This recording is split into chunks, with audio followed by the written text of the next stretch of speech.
Hey guys, welcome back. Here we are in Zelda's Garden, the second half of the castle courtyard, and just want to point out real quick that if you look to the right, then you can look through the window, and there are some cameo pictures from the Mario series of Yoshi, Peach, Mario, Bowser, and Luigi. So, just just a cool little thing there. Anyways, so run forward and talk with the princess, and she will gasp and be shocked that somebody got past all the guards, because you're just so cool, so good at this game. So anyways, she will then be surprised because she finally realizes Navi, and she will exclaim that you must be from the forest. And so, from that, she jumps to the conclusion that you must have Kokiri's emerald, and what the heck, I mean, nobody knows about this, how should she know? But anyways, she will then make sure you have it. She'll ask you, so you can either say yes or no, and it doesn't really matter which one you pick because she will smuggle the information out of you one way or the other. I just keep saying yes. But if you do say yes, she will giggle happily. Anyway, she will go on to explain that she had a dream, or a vision rather, in which she saw some dark billowing clouds covering Hyrule, which symbolize evil, and a kid came out of the forest holding a shining green stone, and he had a fairy with him. So you must be the fulfillment of this prophecy. So she knew you were coming. So anyways, she will suddenly gasp and realize she hasn't even introduced herself. So after giving you a very seductive look for a 10-year-old, she will introduce herself as Zelda, the Princess of Hyrule.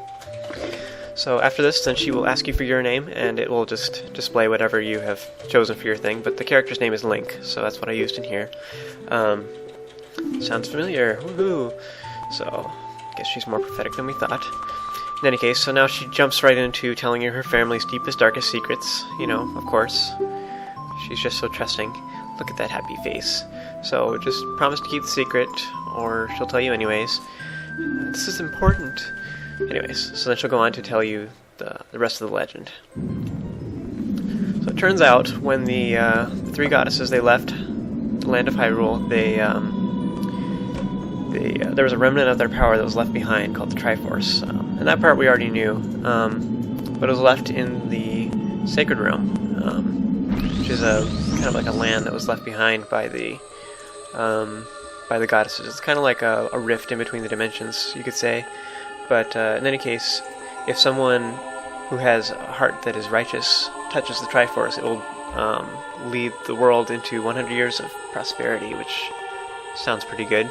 But if somebody who has an evil heart touches it, then the opposite are true, and it will turn the world all corrupt and disgusting.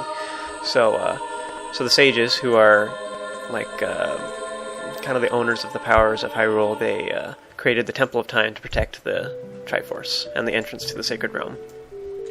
So then she'll go on and say, yes, indeed, the Temple of Time is how you get to the Sacred Realm. She'll go on to say that it is sealed and that nobody can get into it unless they have the 3 spiritual stones and the one other item, which, you know, she probably shouldn't be telling you this, but she will anyways, and that is that you need the Ocarina of Time, which is what the name of this game is, so there's some foreshadowing there as to what's going to happen. In any case, she will just make sure that you understand what she said, or you can basically say she's stupid and she'll repeat herself, so don't do that. Anyways, then she'll go on to tell you that you should look through the window that she was spying through. You know, oh goodness, princess, how could you do such a thing? But anyways, she goes on to say that she believes that the man inside this window represents the dark clouds in her vision. So if you say no, then she'll just tell you must hurry and look through the window. So anyways, you'll see the evil man that the Deku Tree was telling you about. Oh no, there he is. What a coinkydink. So now you realize that his name is Ganondorf, she tells you, and so he has come here to swear allegiance to the king, and but she believes that he's lying to them, and that he really is after the Triforce. So anyways, he'll look over at you, bum bum bum, so he knows who you are, or something, in any case. So anyways, then Zelda will go on to explain that she did tell her father about the dream, and he didn't believe her. So he didn't think that it was a real prophecy, so she's discouraged. And, of course, he ignored her warning about Ganondorf. So, anyways, she will once again reiterate that he must be after the Triforce. And so it's up to you two to put a stop to him. So she'll then entrust you to go get the other the other two spiritual stones, and so you should say you believe her, and she'll giggle again. If you say no, then she'll be very depressed. In any case, she'll keep the Ocarina of Time for now, and then while you are off getting the spiritual stones, then you'll meet up with her again, and you'll keep them from Ganondorf. So, better for you guys to have them than for him, I guess.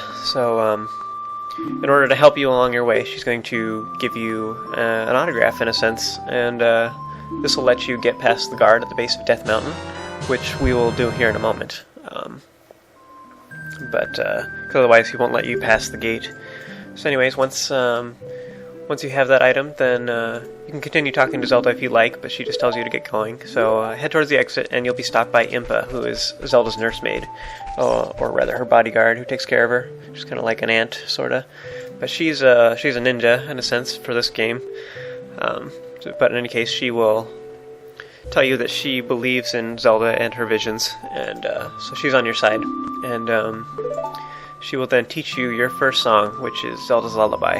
And this song is used mainly to prove that you are being sent by the princess, and so all the other leaders of the other races and stuff will hear the song, and they'll let you into their areas and stuff like that. And so basically the other thing it's for is whenever you see a Triforce symbol on the ground, you want to play this song.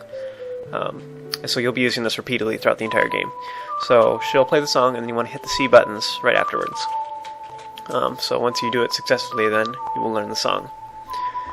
The other cool thing that this song does is you can slash up signs, and they'll get chopped up, and then if you play the song, then the signs will mystically come back together.